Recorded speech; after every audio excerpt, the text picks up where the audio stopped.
Hi, and welcome to another WORT Spring 2021 election uh, debate. We are here with our candidates for District 20. My name is Jade Ithiri Ramos. I am a producer and reporter with WORT. And I'm Shallie Pittman, the news director at WORT Community Radio. Before we get started, a few quick notes. You can see all the candidates up for election, as well as these archived debates and candidate contact information, all on our website at wortfm.org. Just click the Spring 2021 election tab, where you can also submit your questions for upcoming debates. If you have questions or comments about the debates overall, please do feel free to contact me. My email is chali@wortfm.org or 608-321-9586. And now on to tonight's debates, or today's debate. All right, our candidates are current Alder Christian Albouras and Erica Lee Janisch. They are vying to represent District 20. That's the largely residential district, including Meadowood, Green Tree, Maple Prairie, and Prairie Hills neighborhoods. Since there are just two candidates in this race, the election for this district is on Tuesday, April 6th, the date of the spring election. We'll now move to the candidate bios. Christian Albouras is the current alder for this district. He is finishing his first term. He has worked in state agency jobs and was recently appointed Deputy Administrator for the Division of Early Care and Education at the State of Wisconsin Department of Children and Families. Christian lives with his family in the Meadowood neighborhood, where he served on the board of the Meadowood Neighborhood Association. He has also served on civilian-led and ad hoc committee examining police policies and procedures, and as a board member of the Latino Chamber of Commerce of Dane County. And Erica Janisch has lived with her family in the Meadowood neighborhood for over 8 years. She has served 2 terms as an AmeriCorps Vista, and she was the vice president of parent-teacher organization for Falk, or rather Ms. Milele Chicasa Anana Elementary School. She is the vice president of the Toki Middle School PTA, a member of the MSCR Advisory Committee, the Affirmative Action Commission, and the Falk Schools Renaming Committee. And this isn't the first time that these candidates have gone head-to-head. They did run against each other in 2019 spring election. Thank you both for making the time today. In a moment, we will turn to the candidates for opening statements. But first, let me go over the rules.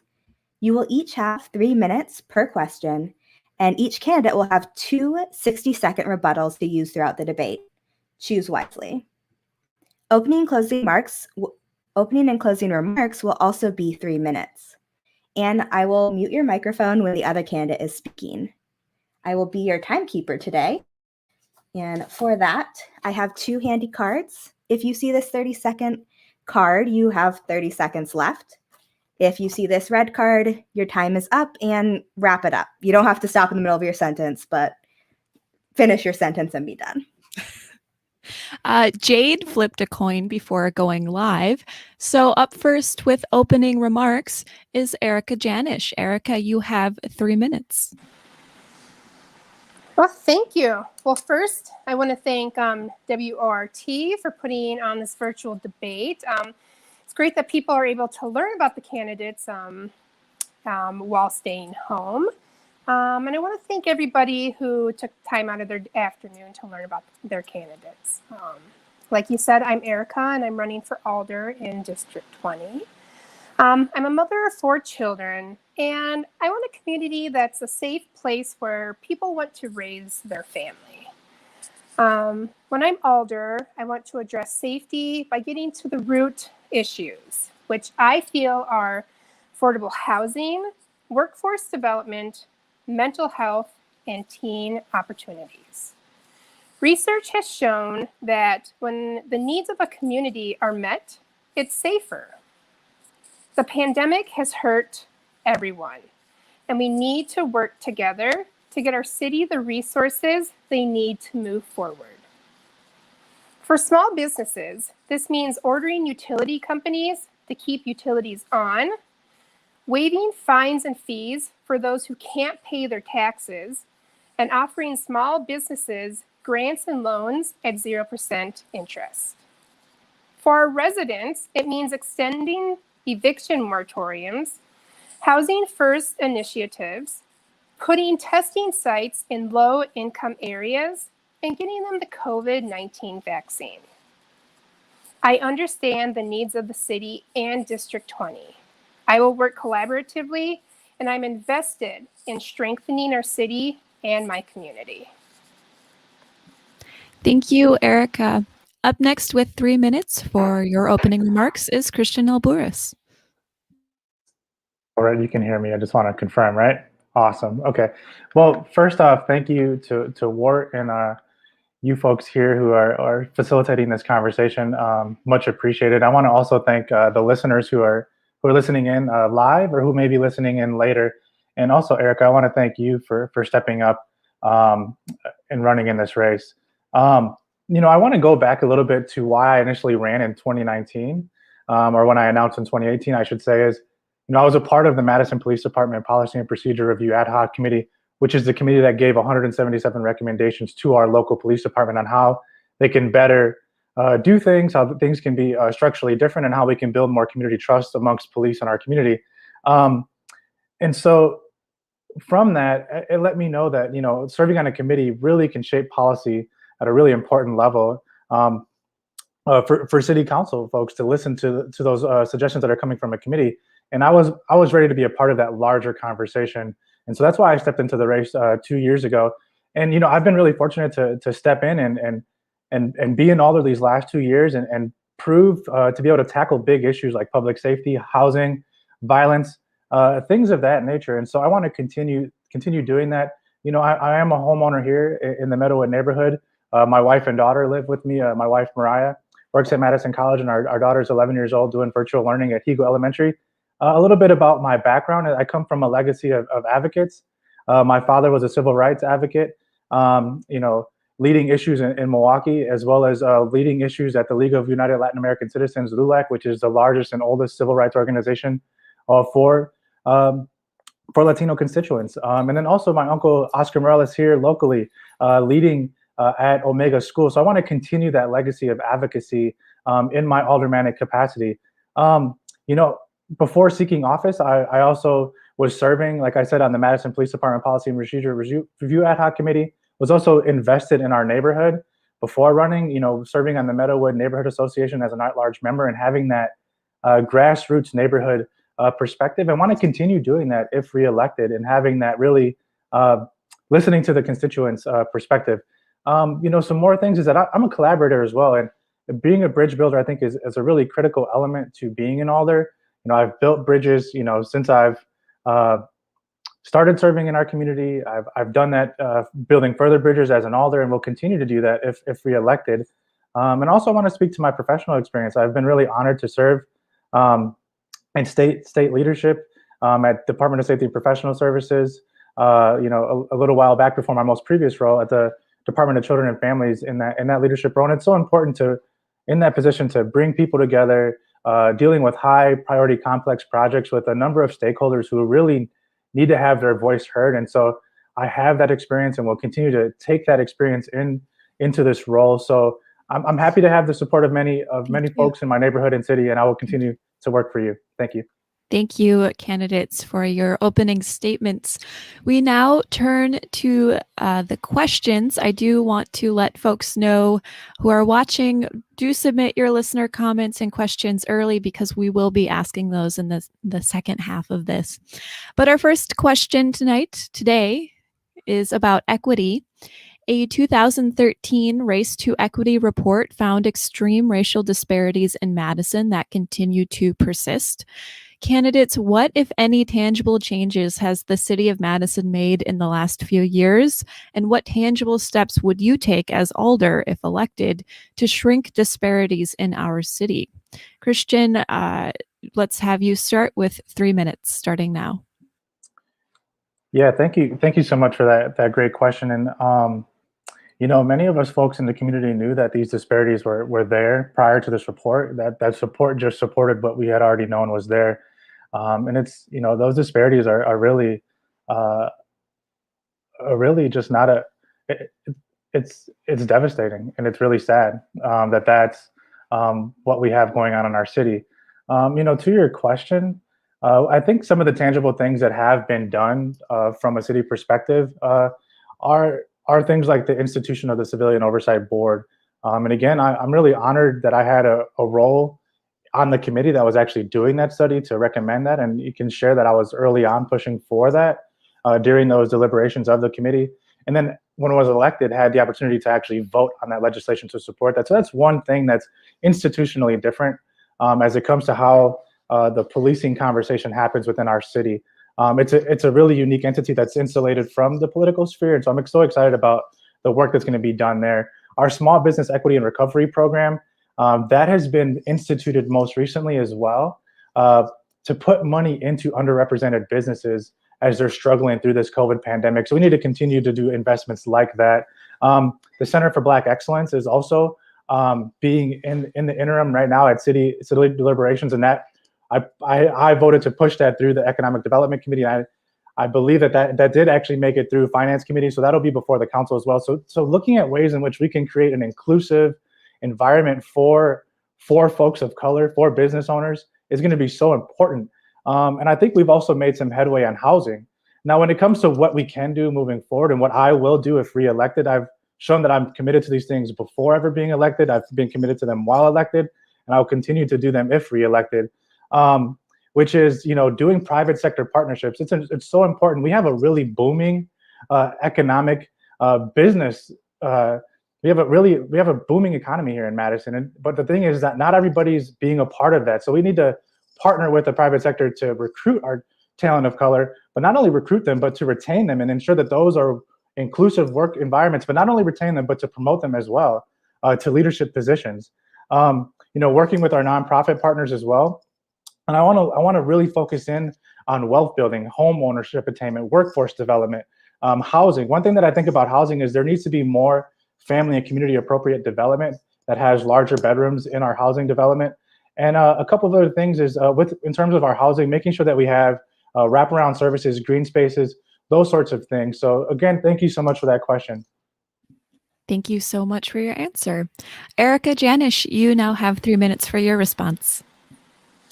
Yeah, so the 2013 Race Equity Report was pretty horrifying to read. And the pandemic, I assume, has made it much worse. It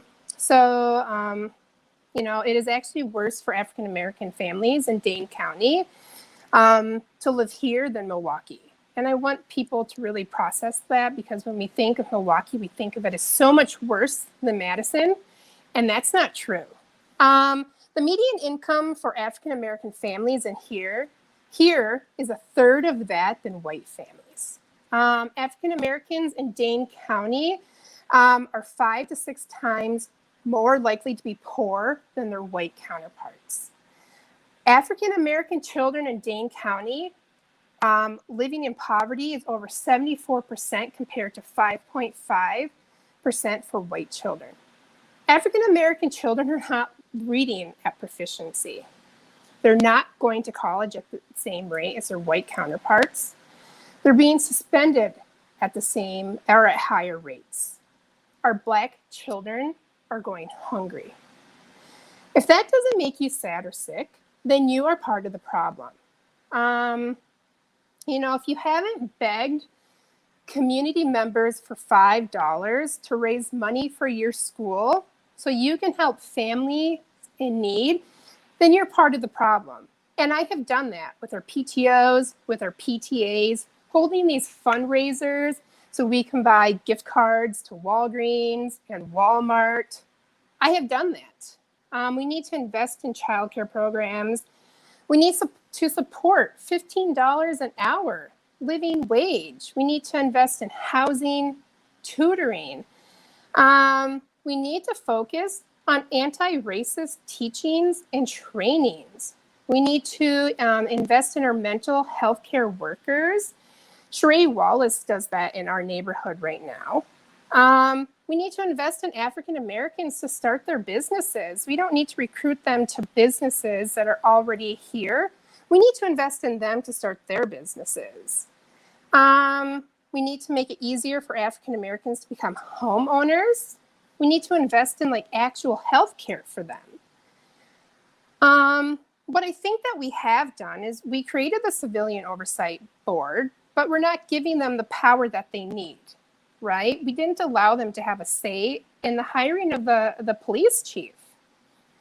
We also too, we are piloting the mental health, program, which is great. The one that, it's really similar to the Kahoot program in Milwaukee. I think that's fantastic.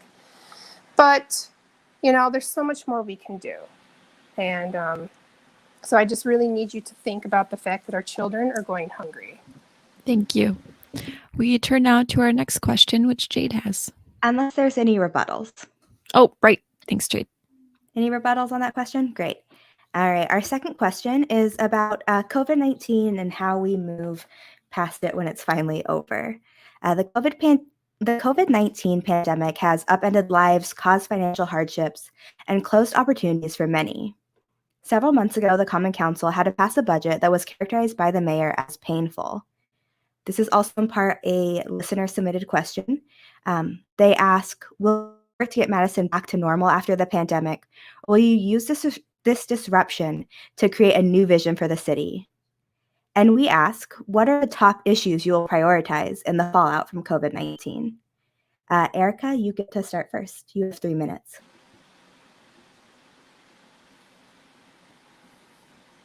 Well, first, I don't think we should return to normal. That clearly wasn't working.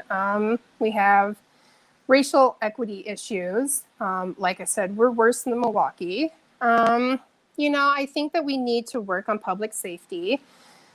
We also need to work on affordable housing, and not just affordable, but accessible housing. We can see the development on Park Street, which isn't just affordable housing, which is 60% of the median income, but they're working on low income housing, which is about 30%. In addition, they're putting in the grocery store on the bottom, Luna's. So I think that's fantastic. We need to put more of those developments up in our city. And I think we need to also work more with MMSD on education. We have seen during this pandemic that the children have really been suffering. So I think that we really need to not go back to what was normal. We need to work on education. We need to work on affordable and low income housing, and really assess and bring together people in the community who are being negatively impacted prior to COVID. Thank you for the answer. Christian, we'll move to you. You have 3 minutes for this question. Thank you so much. I'm going to start off with saying that the pandemic has harmed not only our city, but our world in so many ways, from a public health perspective, from an economic perspective, and so many other ways. When it comes back to, will I want to support going back to a normal? I think what I want to support is lowering transmission in our community, making sure that vaccination rollouts are happening effectively, and that we can go back to a space where people can connect again in person in a safe, healthy way. And so I think in order to do that, we do need to be listening to local public health and listening to those health orders for safe social distancing and safe protocols and practices to really not only protect everyone, but especially to protect our most vulnerable. And we know that our frontline workers who've been working in the trenches during this pandemic to make sure that we have food and those things are disproportionately people of color. So it's important that we take this pandemic head on with science. So I'll say that from the perspective of going back to normal, I think that what I want to support is a way in which we as a city can move forward from an equity lens, an inclusive lens that has everything from looking at those issues around safety, neighborhood safety, traffic safety, violence prevention, from a health and equity lens. And so what I would be supporting is, and which I have done as Alder, is putting resources where we can for violence prevention, putting resources that we need for police and fire to do their job. I've also supported affordable housing within our city budgets, and I want to make sure we continue to do that moving forward. Economic development is going to be so critical. So like I talked about with the Small Business and Equity Recovery program, putting the resources into businesses of color that have been hurt during this pandemic is something that we are doing. I've supported as an alder, will continue to support, and look forward to putting more resources into that perspective. When it comes to economic bounce back for all of our businesses in the city, we also need to make sure we're giving technical assistance. With the new president at the federal level, there could be more stimulus packages coming. We need more resources for an economic recovery, but I want to make sure that we're giving the tools and resources to those local business owners for applying for those grants and for those resources. So I think that's an important thing, that we need to connect our businesses to, whether it's resources in the city or the SBA or local chambers, to ensure that they have what it needs to get those resources back. And youth and family engagement, it's youth and family engagement is a big issue for District 20 before the pandemic, now, and will be moving forward. We need to make sure that we have relevant programming, youth-informed programming that helps parents who are working second and third shift. These are such critical things. And so those are just a number of things that I think I will be prioritizing moving forward post-pandemic. Thank you. Before we move on, is there any rebuttals? All right, seeing none, I'll throw it to Shali. Oh, Erica, would you like? No. Yes or no? No. Yes. Yes? Okay, Yes. Cool. You have a minute. Yeah. No, I'm actually glad that he kind of mentioned getting more relief from the government, because the Common Council actually got relief from the government, and they gave about 90% of that to the Tenant Resource Center, which actually misappropriated a lot of those funds, and 10% of it to organizations of color instead of, so I just want to also remind the Common Council that when they do receive funds from the government, that maybe they take a better look at where they are allocating those resources, and maybe allocate those funds towards organizations and nonprofits of color who already know where the issues are in the community. Thank you. A response to that, Christian, or would you like to move on? You're good? Yep, thank you so much. Yeah, I'd like to just say a response to that. Erica, thank you so much for bringing that to the forefront here. And I too had concerns just as you did. And so that's why I supported an alternate resolution to that initial resolution that actually put resources and dollars directly into District 20. We reallocated 400 through a no bid direct allocation to the Dane County Collaboration of Black Service Providers, as well as to the Latino Consortium for Action, which in the Latino Consortium for Action, I've been able to be present there and prior to being elected, and really being a part of those discussions in which we can provide direct resources to members of our community. And it was a direct allocation of $470,000 to the Dane County Collaboration of Black Service Providers, and the Meadowood Health Partnership was one of those designated organizations to receive those funds, with the Meadowood Neighborhood Association serving as the fiscal agent. And for anybody who isn't aware, that's Sheree Wallace who leads up that organization. So very much excited that resources will be coming directly to District 20 and around the area to service folks within our community that are suffering from housing insecurity issues. Thank you both for using a rebuttal. That's Shali's favorite thing. She loves rebuttal. Truly is. All right, moving on to another topic that is very vast, policing. The City Council has recently created a civilian oversight board and an independent police monitor position, which they are still working on filling. Alders limited what and how much the Madison Police Department can receive from a federal military surplus program. They've rejected a partial grant to fund police officer positions. There is a proposal and a study to ban or restrict the use of tear gas. And in 2021, we will see a pilot crisis response unit for behavioral mental health emergencies. So lots changed. What do you think of these recent steps made by the council? And what, if any, additional policing reforms do you support or would you propose, given the protests against police violence and several nights of civil unrest downtown this summer? Let's now start with Christian Albouras, who has 3 minutes. Thank you very much. That's a really important question. When it comes to tear gas, tear gas is an element that's banned in war. And so for me, when tear gas is utilized as a tool by local agencies of law enforcement, that tear gas doesn't distinguish a child or a family member or any folks who may even be near something going on for quote unquote crowd control purposes. And so, if it's banned in war, why are we using it on our own residents? And so, I have really strong concerns about the use of tear gas here within the city of Madison. And so, with that being said, there is a study that's happening, and there's alternatives. And first, I would say that we need to look at alternatives for those sorts of things. But second, I would strongly support a ban on tear gas. When it comes to, I want to make sure I got all aspects of this question. When it comes to the pilot program, I'm very much excited about the pilot program that we'll have going on here, also known as Cahoots. But I think the way I really want to coin it is it's going to be an alternative crisis team. Not all situations that are crisis situations require an armed officer to come to them. If somebody's having a mental health crisis, we need to make sure that we have a system in place that has a mental health response. And as Alder, I've supported funding to go to begin this model. We've, within that last budget, we had 4 folks that we're going to hire. So each of those responses, as it currently stands, there's going to be a paramedic and a behavioral crisis worker who's going to respond to those.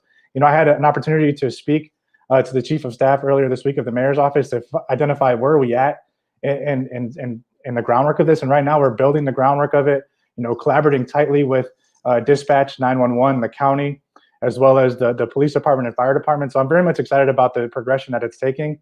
Some of the next steps for that is going to be the hiring and training of these folks. And also still making sure that we're getting public input on this process and how we're doing it. But I'm excited about this pilot. I think it's so important that when there's a crisis situation within our city, that we're responding with the appropriate response. If it's a mental health crisis, then there needs to be a mental health approach to it, and so on and so forth. I don't want to have somebody who's having a health issue and it manifests itself in a crisis for them to be funneled into the criminal justice system. That's just not the way in which we want to operate here in the city. We're so much better than that. So I'm really glad that I've supported this pilot and will continue to support it as we move ahead. So thank you so much for those questions. Thank you. Erica Janisch, you have 3 minutes to respond as well.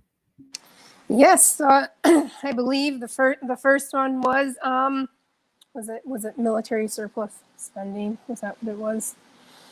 The question is in the chat, but oh yes, that's right.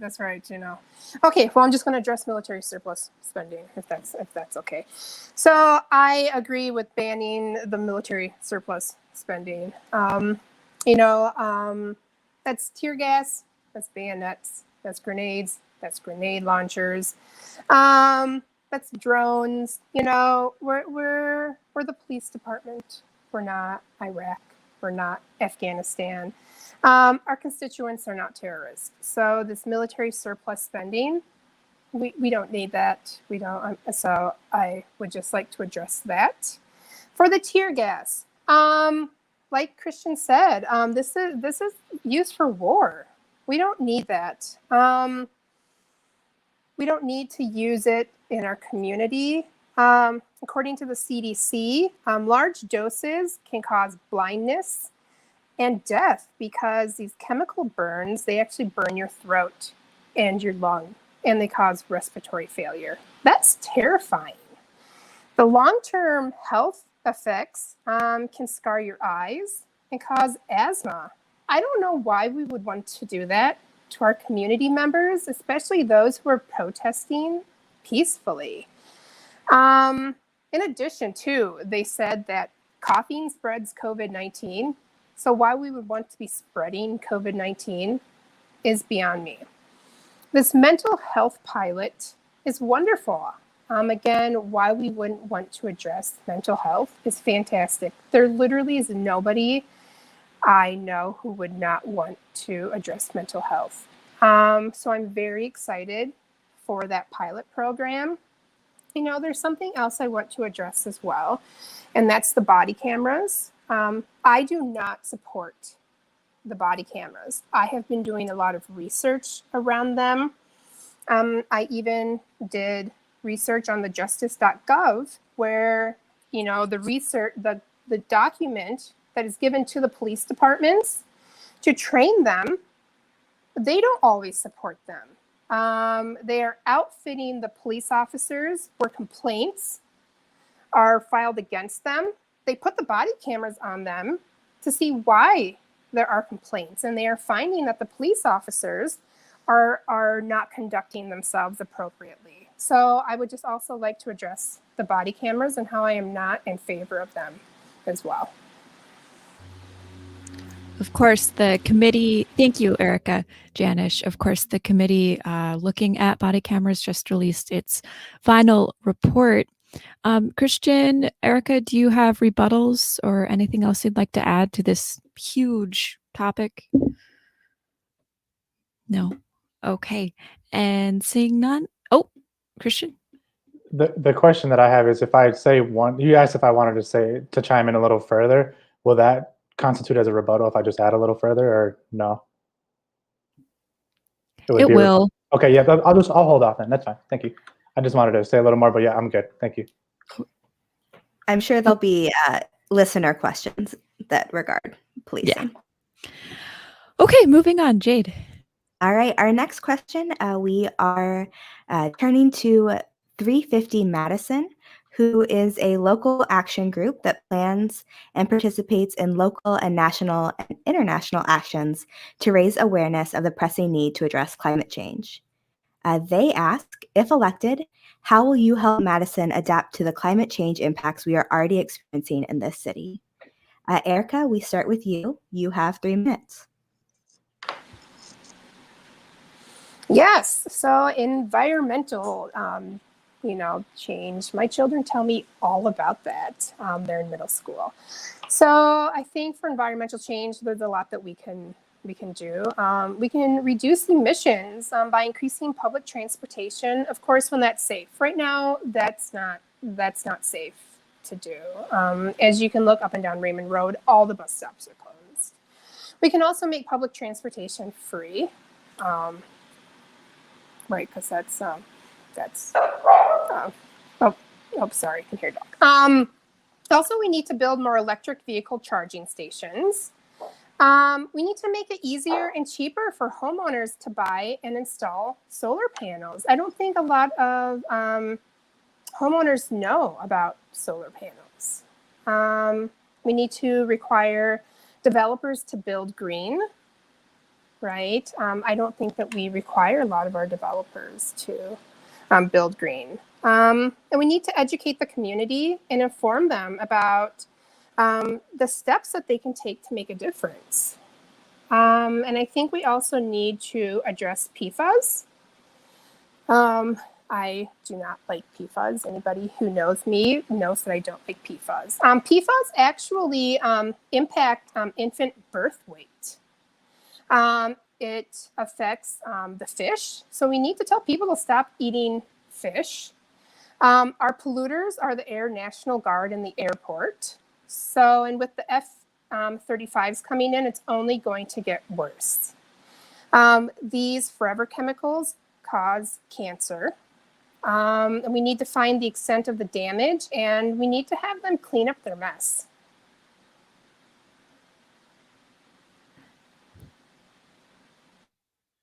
Thank you, Erica. Christian, we'll move to you for 3 minutes on environmental issues. Thank you so much for this really important question. I think what's important is that leadership first talks about this from a perspective of climate change is real and it's based in science. It's not something that we can no longer just passively react at, or I should say passively take inaction on. And so as Alder, I'm really excited and happy that I've supported legislation that is built in sustainability and is responsive to climate change. Climate change has directly impacted Madison with rising water levels and unprecedented amount of flooding that we've seen.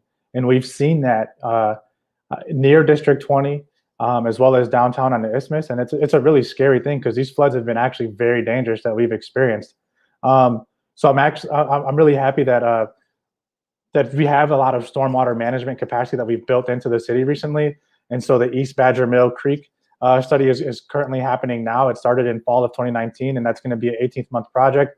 That project is really well underway, and so I'm excited about further studying that and how we can mitigate the water retention and water management of that for future generations to come. So I think we need to continue to look at things like that, supporting studies, and then also making infrastructural changes that are going to make our cities safer and respond to climate change.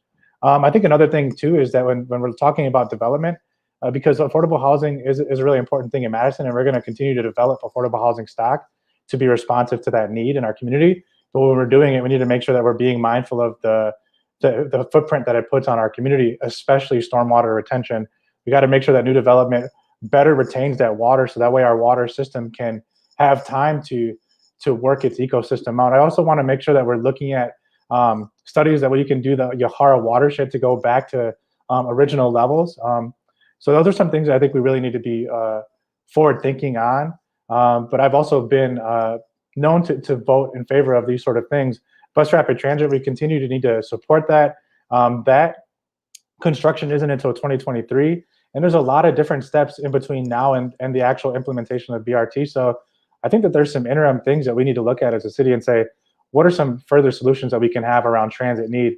Electronic vehicle infrastructure, I think, is also really important. Really happy that, as a council, we recently supported legislation around that. I think some other things too is looking at our bike infrastructure. How can we have encouraging multiple modes of transportation? So we have a really awesome bike infrastructure now. We need to continue to do that. And we also need to make sure that those those bike paths are inclusive for all members of our community as well. So those are a few things that I've supported, will continue to support if reelected, and really just, again, making sure that this conversation from a leadership perspective is rooted in science, and that climate change is real, and that we as a city are going to address it. Thank you. Before we move on, is there any rebuttals? We each have one left. All right. I'll let Shali ask the next question. Fantastic. Thank you, Jade. Before we get to the next question, I do just want to put out the call to our listeners again. Submit your questions. This is going to be the last WART-generated question, so we'll get to those in just a second. So please, now is the time to submit those. And there's a lot that's come up that is deserving of listener questions, so please submit those.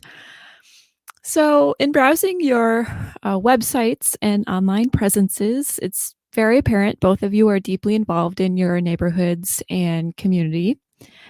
Both of you list public safety as a main campaign issue on your website. Christian, you want to promote safe neighborhoods, support law enforcement, enhance community building, and view violence from a public health lens. Erica, you want to work to address issues of public safety too, bridge the gap between the community and the city, make communal spaces vibrant and clearly lit, and advocate for additional mental health resources. So I wanted to ask you about your feelings on public safety. Let's start with Christian, who has 3 minutes.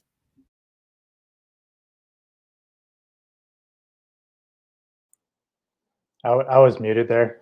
Am I back online? Okay, awesome. Yeah, great question. Public safety is a really key issue, not only for District 20, but the West Side and the city as a whole. We've seen an unprecedented amount of violence happening. So what I want to share is that as Alder, I've really tackled the issue of violence and public safety here in District 20. When these matters arise, what I've done is gone to the local neighborhood association leadership and say, I want you to be a part of this conversation. I've gone to our local residents and say, I want you to be a part of this conversation. I've gone to the service providers and said, I want you to be a part of this conversation. And I've gone to local neighborhood leadership and said, I want you to be a part of this conversation, and brought in the Madison Police Department as well, and had a table where all of these voices are being heard and tackling the issue and saying, okay, what are our next steps and how do we address this? I'm also very fortunate to have put on a lot of community listening sessions and community informational sessions where we had leadership from the MPD. We also had members of our judiciary, had Judge Everett Mitchell come and speak, had our district attorney come and speak, and also had folks from violence prevention speak from the cities and county perspective. And so and to tackle really big issues around public safety and how we can address them. So I've done that, and I think that I want to continue doing that. We're going to be having a new police chief installed here soon. I think it's important that myself as a council member and our council collaboratively works with that police chief and lets them know the priorities of our city as it pertains to how we want to curb violence within our city, but also how the community wants to have that trust and how we want police services to look and be reimagined within Madison. So it's a both and in that regard. And then I also want to share that, I've supported violence prevention measures in our budget to bring in staff to have that more public health lens on this. And what I will continue to do is share with everyone that violence and public safety is not just about policing. It's not just about hiring more cops. It's about all of the systemic and underlying root causes: housing, workforce development, economic development, access to transportation, access to stable homes, access to, or I should say, like the environment of a strong family. All these things are underpinning to a safe and healthy community. And as alder, I've pushed legislation and policies and supported legislation and policies that promote that. If reelected, I will continue to do so. So in closing, it's going to be around working with that new chief, making sure that the allocations that are needed to police and fire are there, to violence prevention are there, after school programming is there, workforce development, economic development, and housing. So again, thank you for that really great question. It's a big question, but I'm so appreciative that you brought it up in this space. Thank you. Erica Janisch, you now have 3 minutes to respond. Yeah, so everybody talks about equity, and I don't think people understand what equity is. Equity is not equality. Equity is not talking to everybody and bringing everybody to the table. Equity is bringing the group of people to the table who is being negatively impacted. The people who are being negatively impacted in our community are people of color, people who are low income. Those are the people who I am going to bring to the table, and I'm not going to bring the police to the table with them. I'm just going to bring them to the table, and I'm going to find out what their root causes are. I'm going to find out what their affordable housing issues are. Is it landlord issues? Is it, what kind of housing issues are there? Is it fooding? Is it food scarcity issues? What do they feel are their issues with the police? I'm not going to bring everybody to the table. I'm going to bring to the table the people who are having equity issues.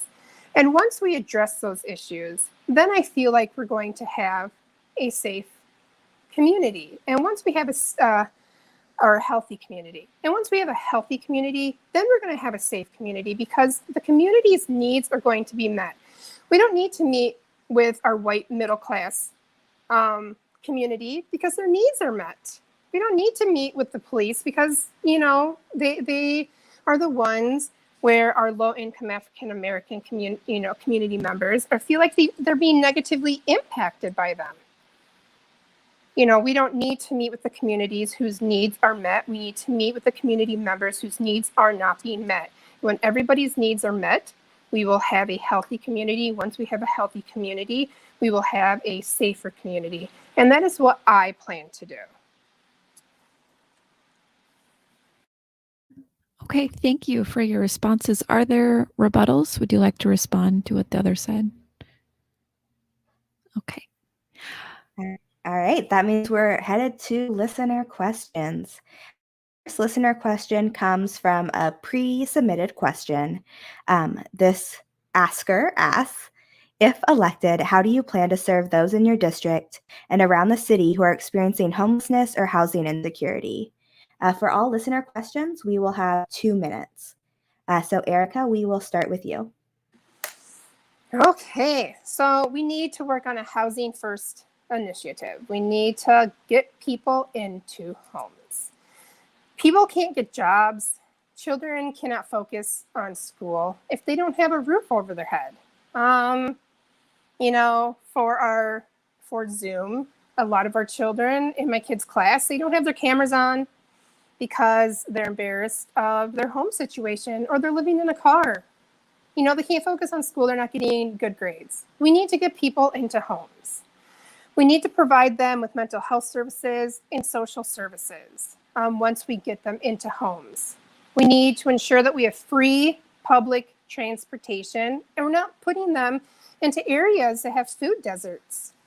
And then we need to focus on long-term housing.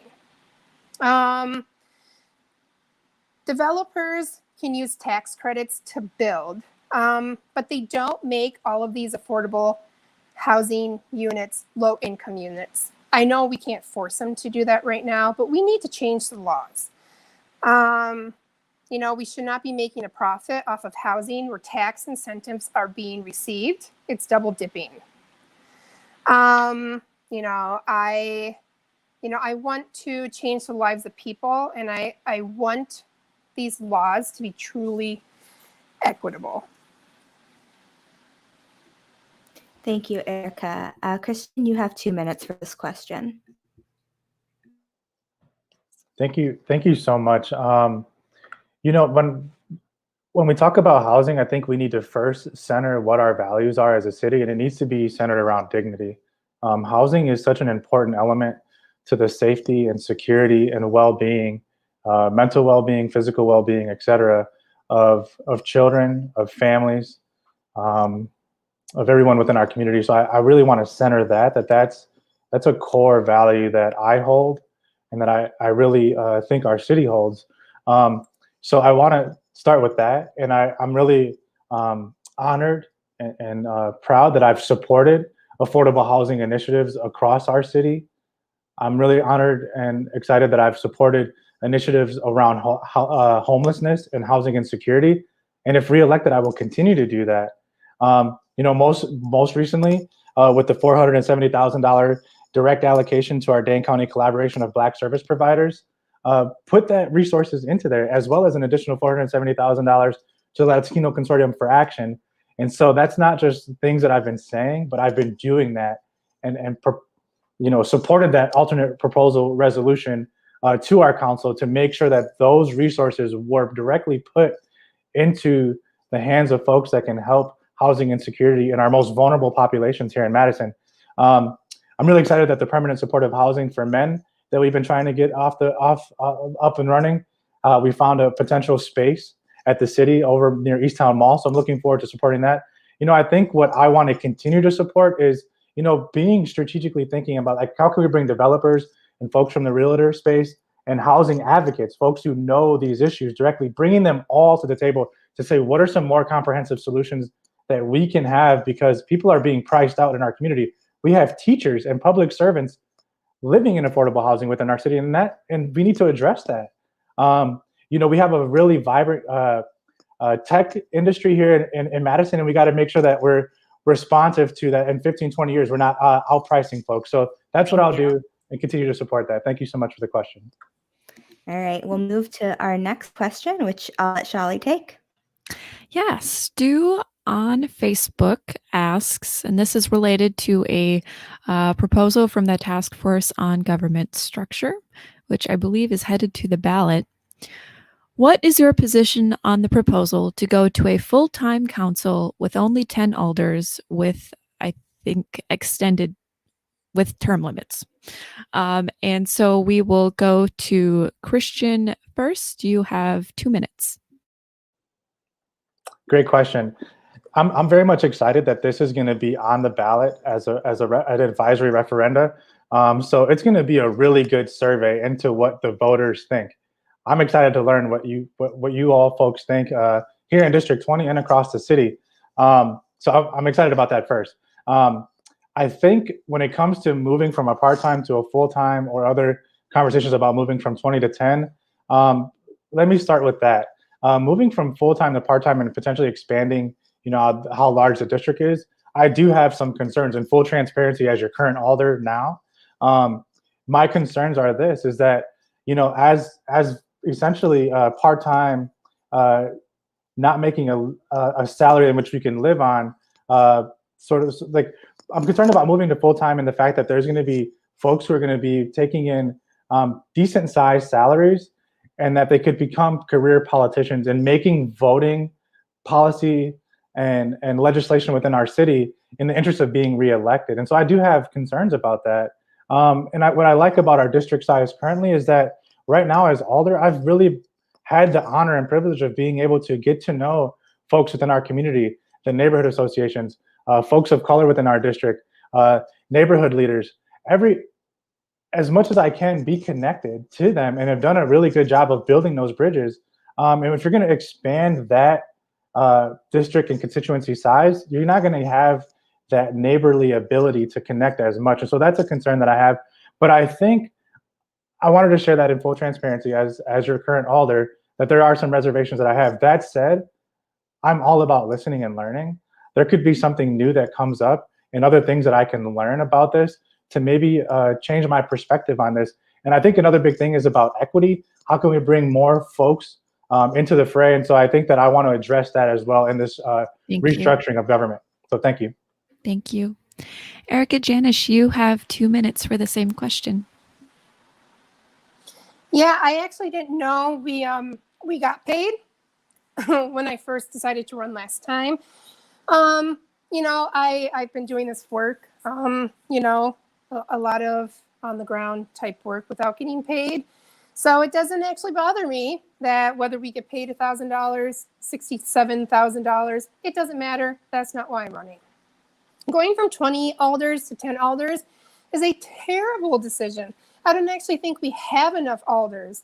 Our equity issue is so terrible. We don't have enough people to represent all of our constituents. As for term limits, yeah, we need term limits. I think that we can see even at the local level that we have people in office who just don't care because nobody runs against them. I mean, we've got people who've been in office for almost, since I've been 9. What are they doing? They're making terrible decisions. So yeah, we should have term limits. Imagine if the last guy or last president, he didn't have term limits. That would have been terrible. So I'm just saying, yes, part-time's fine. I don't care. We don't need to get paid a ton of money. 20 alders, I don't even think 20 alders is enough. And everybody should have term limits. Even PTOs and PTAs have term limits. So those are my feelings on that. Great. Thank you for your answers. Do you have rebuttals? Okay. I don't see a ton of questions coming in, so reminder to please submit those online. Jade, do you want to ask about economic recovery? I know you had both brought up economic recovery in previous questions and supporting small businesses. I'm wondering, would you like to elaborate on that at all, candidates? We can start with Erica with 2 minutes. Well, I think that, with small business, I've said with small businesses, really, we just need to make sure the utility companies are not shutting, the utilities off.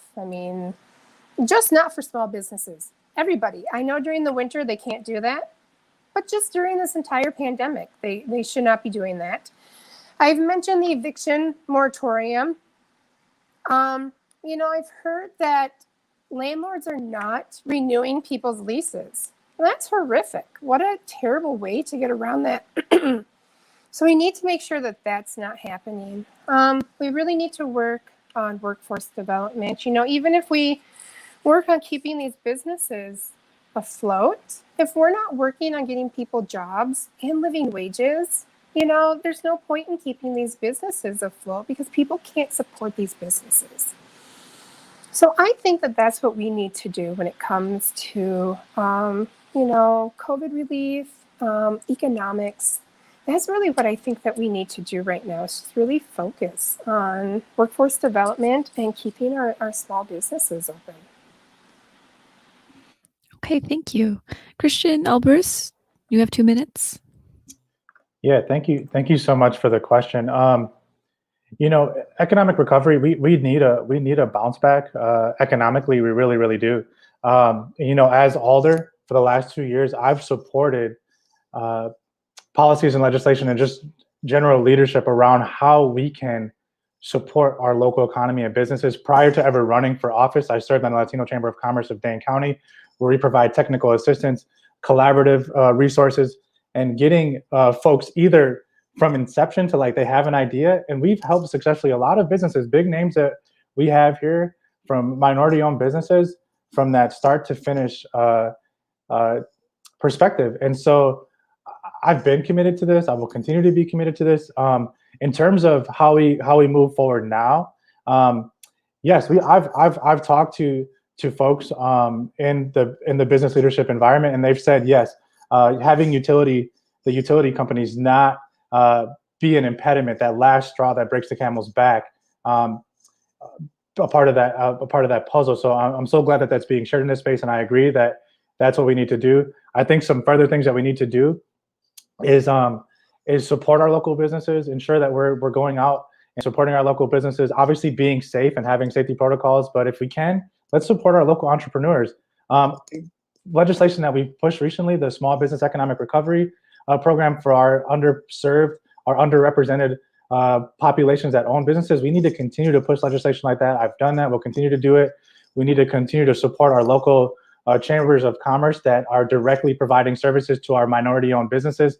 That's critical.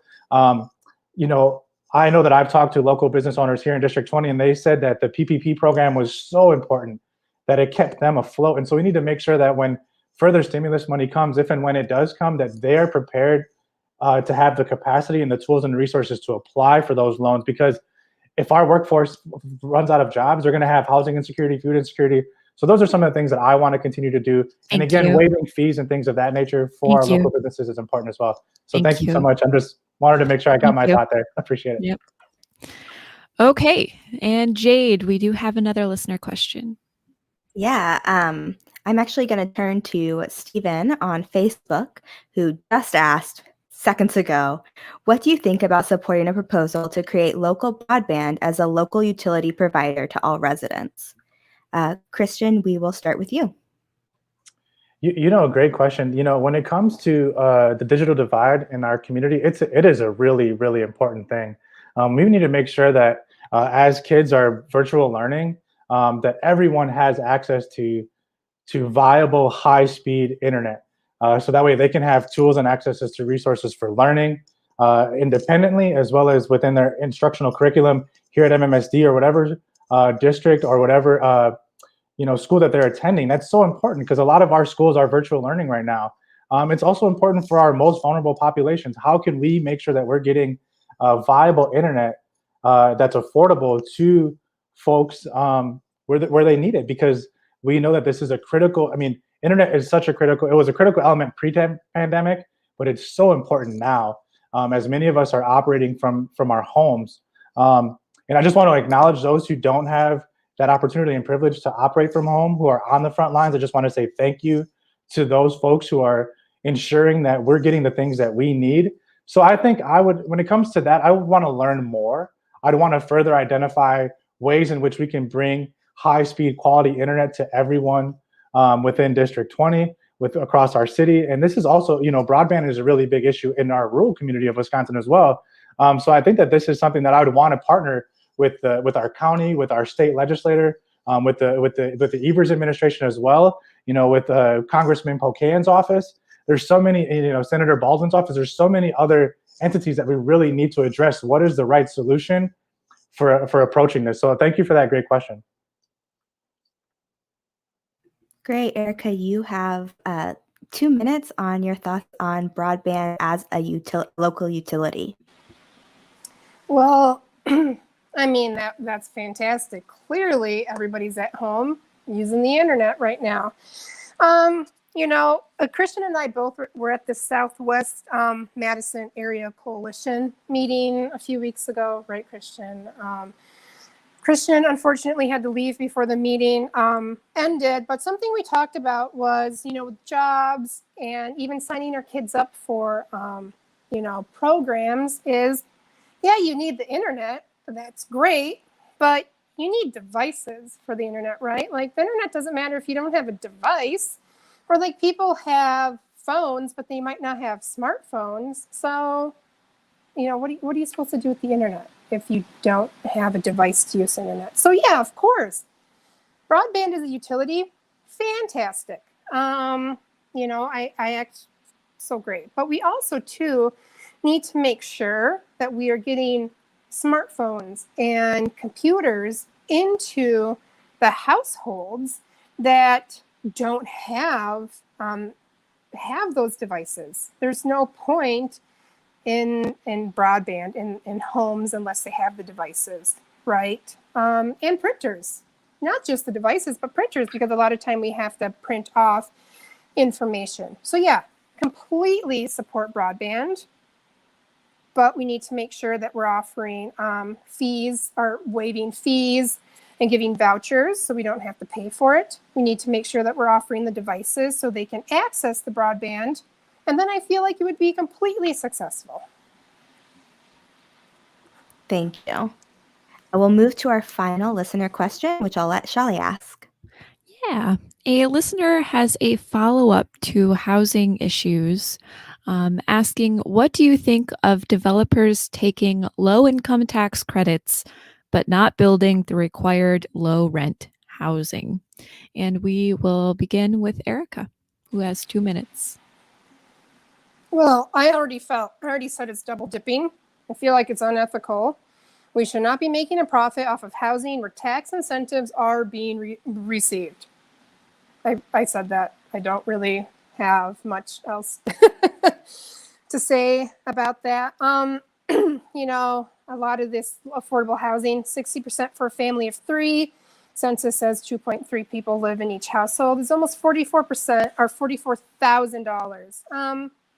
Yeah, I think that's absolutely ridiculous. I know that we have WIDA, that's fantastic that they can use. But no, if you are getting tax credits to build affordable housing, but you are not letting low-income families move into that affordable housing, that is absolutely ridiculous. So no, I don't agree with that at all. Okay, thank you. And same question to Christian Albouras, who has 2 minutes. Thank you. Yeah, again, I want to center the values that I have and center the values that I hope our city has, and that when we're talking about affordable housing or homelessness or housing insecurity, that we're coming from a place that's centered in dignity, and that when you have stable housing, that stabilizes individuals' lives, their mental well-being, their physical well-being, and whatever trajectory in life that they're trying to head. And so we must center around the fact that this is an issue of dignity in the way in which we treat our residents. The issue is that we don't have enough affordable housing stock for the need. That's really apparent. So we need to continue to develop affordable housing, and the way in which we do that is really important. When we develop affordable housing, it needs to be near transit. It should not be in a food desert.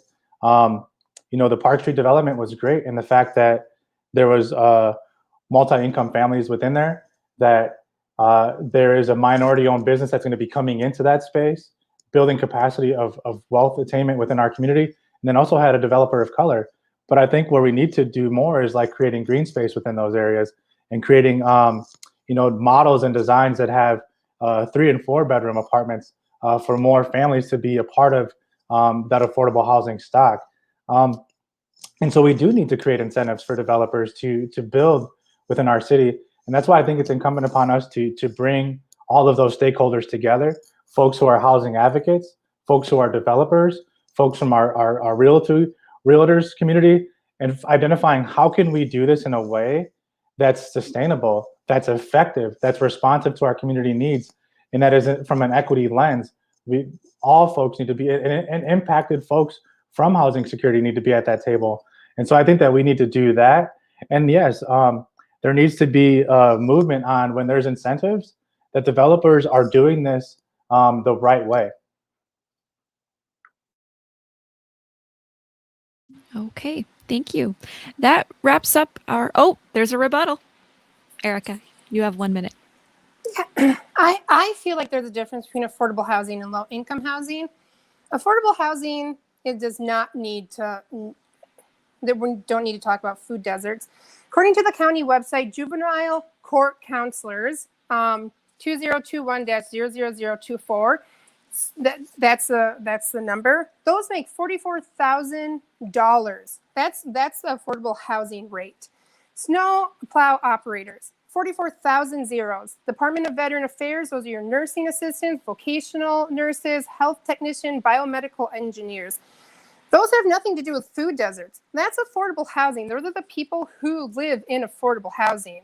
We need low-income housing. That's $22,000 a year. Those are your cashiers, your grocery store stockers, your restaurant workers, your gas station workers, your housekeepers, your fast food workers. I'm not talking about affordable housing. I'm talking about low-income housing. There's a difference. Thank you. Christian, do you have a rebuttal? Okay, we're going to move into closing. That brings us to our final remarks.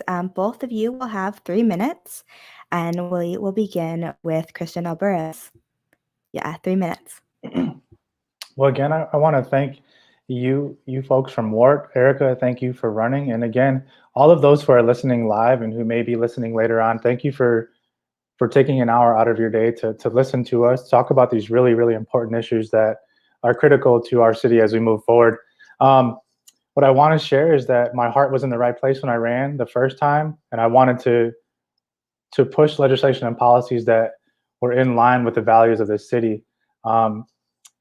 In these last 2 years, I've had the opportunity to do that, to be effective, to push legislation that moves our city forward.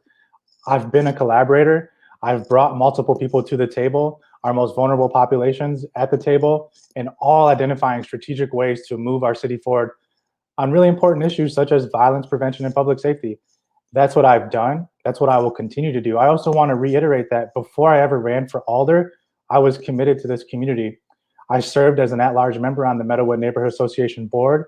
I served as the secretary of the board of directors for the Latino Chamber of Commerce to build capacity for folks who are current minority-owned businesses, supporting them that were already in business, and supporting those who had an idea, wanting to take on the American dream and move forward with that. So I've served in that capacity prior to ever running. I also served on the Madison Police Department Policy and Procedure Review Ad Hoc Committee, which was beginning our meetings in late 2015, and served as the co-chair of that committee for the first 2 years of their work, in which that work ended up in 177 recommendations to our MPD department as to how things can be different and how we can build more trust in our community and how we can have really institutional changes like the hiring of an independent monitor and the institution of the Civilian Oversight Board.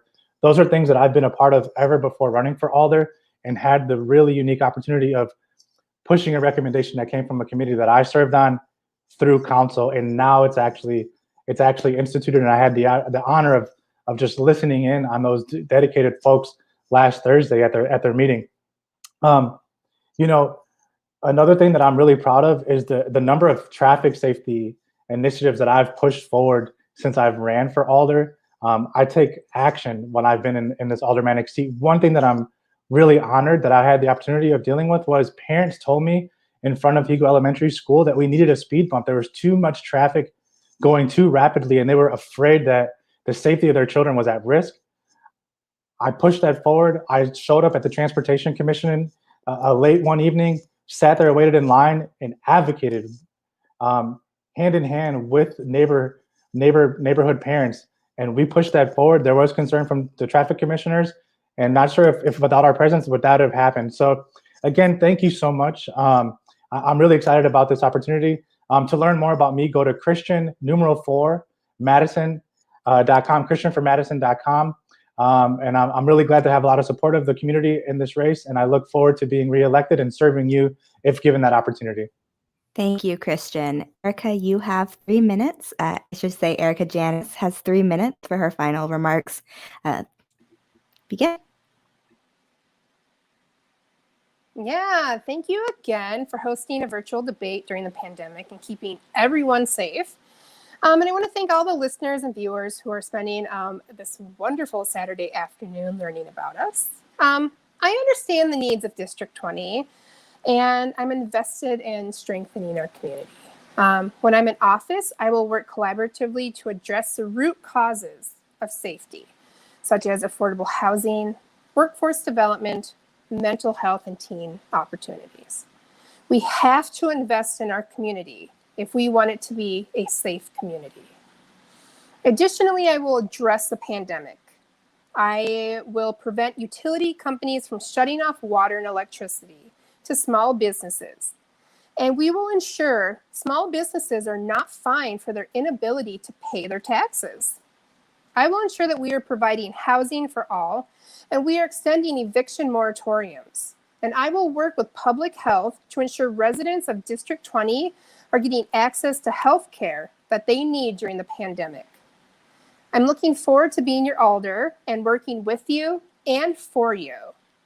Vote April 6th for Erica Janisch, and please contact me at ericaformadison@gmail.com if you have any questions or comments. Please wear a mask, socially distance, and wash your hands. Thank you. Thank you both so much for those closing statements and for being here, like as you said, on a Saturday afternoon. I also want to thank two other people, Jade Siri Ramos, who is our producer for all of these debates, and also to Alec, who is at Highest Wins on Twitter, for providing a live transcription of this and live tweeting this debate. It's very cool that we can do this, and thank you so much, Alec, again. Residents of District 20, you will vote for this election on April 6th. That's a Tuesday. But don't forget to be looking for your what's on your ballot on Tuesday, February 16th. I think there is a superintendent race that you should be voting for. I'm your host, Jade Siri Ramos. I'm the producer of all debates this election season. WORT's next debate is District 3 next Thursday at 7 p.m. Again, you can find all the deets on upcoming debates online at WORTFM.org. Just click on the Spring 2021 election tab. I'm your host, Shelly Pittman. Have a wonderful Saturday afternoon.